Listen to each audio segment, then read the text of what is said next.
On the screen are two lists. The list on the left and right is different in the sense that the list on the left are companies which are founded by individuals or alumni of top MBA institutes in India, while that on the right are founded by individuals who haven't gone through a formal management program. Wouldn't it be interesting to see how individuals who haven't pursued an MBA degree were able to create as well as scale their startups? The book that I'm going to talk about today, Connect the Dots, written by Rashmi Bansal, talks exactly about the same. It is the inspiring stories of entrepreneurs who did not go through an MBA degree but were able to establish their name in the startup space. The book has a customer review of 4.3 out of 5 on the popular e-commerce platforms like Amazon and Flipkart. Coming to the audience this book is intended for, it is definitely a book that can be read by budding entrepreneurs or people who are interested in knowing the life of an entrepreneur. Corporate employees who wish to develop an entrepreneurial mindset can also lay their hands on this book, and anyone who is looking for an inspirational read, who wants to learn how one can beat odds in a country like India, can go through this book. The book is categorized into three different parts. Jugaad, which talks about nine entrepreneurs who, through their grit and determination, learned, observed, and experimented and were able to carve a path which was less traveled. In the Junoon part, Rashmi Bansal talks about seven entrepreneurs who were driven by a unique passion. For example, here the one story is about two youngsters who started a political research firm based on analytics and based on machine learning algorithms and similar tools. They advise politicians, they predict whether the politician can win or lose a constituency, and they suggest strategies so that they can re-strategize and enable and ensure that they win in the upcoming elections. In the Zuban part, she talks about entrepreneurs who are driven by creativity. Like, for example, here one story is of Prince, who is a dancer from Odisha, and he was also hosted on the popular dance show known as Dance India Dance. Two quotes that I really liked from the book were: "You don't need a fancy degree to dream big and make it happen. It's all in your head, your heart, and your hands. Badi soch, kadi mehnat, and pakka irada are the ingredients for a successful entrepreneurial venture."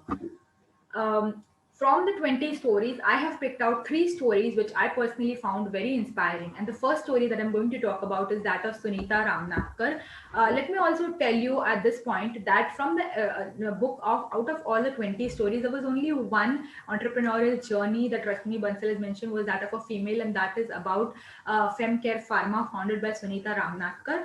She founded it along with her brother, Mr. Sunil Fople, and both of them were partners, but the mastermind was Sunita, who is a BSc in chemistry and who went on to later pursue a course in mass communications. She always wanted to do something for Indian women, and coming up with an Indian cream bleach was her idea. She stumbled with this idea because she wanted such a product, and such a product was not available anywhere in the Indian market. So her own kitchen became her laboratory of experimentation, and with 2 years of experimentation in the mixer grinder and on family, friends, and relatives, she was able to hit the right formulation.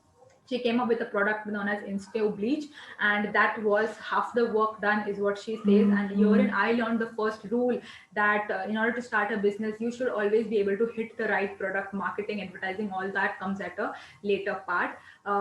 Once this was sorted out, her second problem was that of shelf space, wherein she says that over a year she used common sense. Whenever she went to demonstrate her products, she kept her products in 4 or 5 shops, and in those 4 or 5 retailers, she gave them a Xerox copy of outlets wherein they can go and purchase their products once they are out of stock.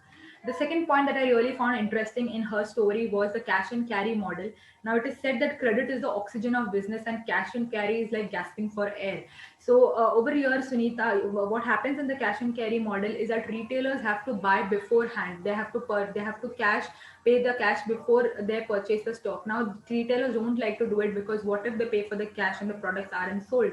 But stockists warned Femcare Pharma not to go with this because they would lose market share. But Fem knew that they had a brand appeal. They went ahead with it. Initially, they were dropping the sales, but later on, they were able to see the rise in sales. It was because of the logic that retailers had, that since they had already paid for the cash, they wanted to recover their cash by selling and finishing the stocks fast.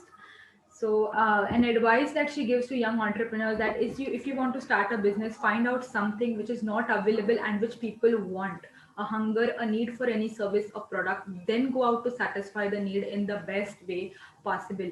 So over here, what I understood is that one need not go through formal lessons of innovation or how to carve out a blue ocean strategy. Just be mindful of the problems people are facing. In the previous slide, also as mentioned, you need to understand customers' pain points. So once you know that there is a problem which exists and there could be a solution to this, that's it. That can give you an idea of your next product launch. The next story that I'm going to talk about is that of Suresh Kamath. He was a software engineer from Mysore and he founded out this company known as Lasersoft Eco Info Systems from a working capital of just 200 in the year 1986. And he went on to create a business of rupees 300 crores from a very less working capital, which was 200 rupees, and which was not a big amount even as compared to the 1980 standards. But just goes on to say that less capital is not an excuse for us to sit on the fence. We can definitely grow our business even if the working capital is less. He believed in the ideology very deeply that software should be made affordable. He goes on to mention that one of the projects that he had got, he could have easily charged, or if there would have been another company other than Lasersoft Infosystems, they would have charged rupees 30 crore for the project. But Suresh Kamath just charged 5 crore for the project, and he thus deeply lived at the value of making software affordable. Lasersoft Infosystem had unconventional hiring practices, like they did not have a criteria as completion of a graduate or a postgraduate degree to be hired. He just felt that if a person has the potential to do it, the degree, what's there on the paper, does not matter. And they also had a lot of D&I initiatives. They hired specially able people, they hired women in large numbers, which again goes on to say that one need not go through formal programs through to understand all these things, to understand something known as people centric or design thinking. It is just there in us and we should be able to bring that out. The advice that he gives to young entrepreneurs is that people say business cannot be run on ethical ways. You have to be dishonest. That is wrong. We can do everything in the right fashion and still be successful. And Lasersoft Info Systems is just an example of that. The third story that I have is that of M. Mahadevan. He was the founder of Oriental Cuisine. He was from Tamil Nadu, and Oriental Cuisine is was in the business, or is currently in the business of hospitality and catering businesses. And he strongly believed in the idea of a customer funded business, wherein he said that if your restaurant is able to attract customers, you need not have a huge working capital. He took a lot of inspiration from Azim Premji and companies like Aditya Birla, and he developed in something known as differential value pricing, having different prices for different brands and for to cater to different customers. So for example, he had Bread Light, which was a very not which was not a very expensive product, catering to the lower income group, and he had French loaf and multi-grain breads for the higher income or for the affluent segment of the pyramid. So he believed in having a unique product mix catering to different customer needs, be it demographic or psychographic. But then he said that one should have a proper product mix.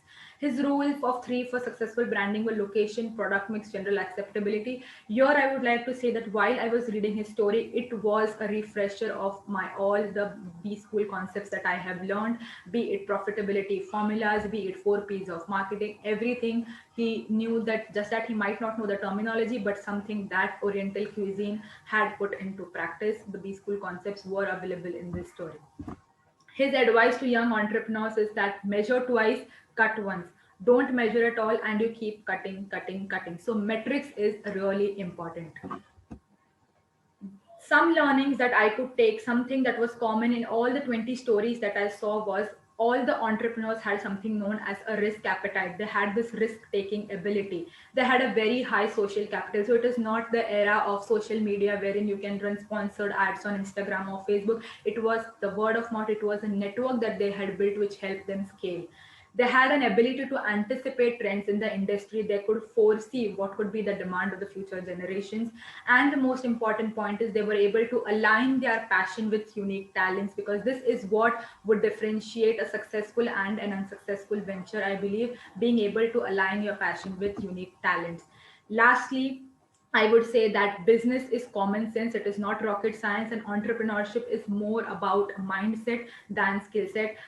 We can develop skill sets can be learned, but a mindset cannot necessarily be learned in a classroom, and that is what I learned. So I would definitely recommend this book to anyone who is interested in an inspiring read. Thank you.